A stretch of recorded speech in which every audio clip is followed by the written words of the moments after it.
Once upon a time, there was a king renowned for his wisdom and justice.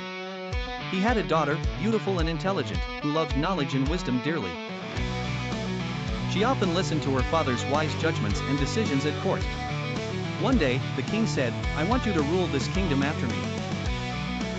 But first, you must show your wisdom and decision-making abilities," he added. The king devised 3 questions for her and awaited her answers. The first question: what is the greatest power in the world? The princess smiled. "Love, father.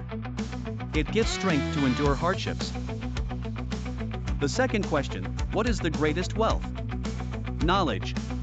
It enriches life and guides actions, she confidently answered. The third question: what is the greatest weakness? The princess said, "Pride. It blinds judgment and causes harm." The king was deeply impressed by his daughter's insightful answers. He declared, "You have proven your worthiness to rule this kingdom." From then, the king involved her in important court matters. Soon, she became a wise and successful ruler of her father's kingdom. Moral: love, knowledge, and humility are the true keys to greatness.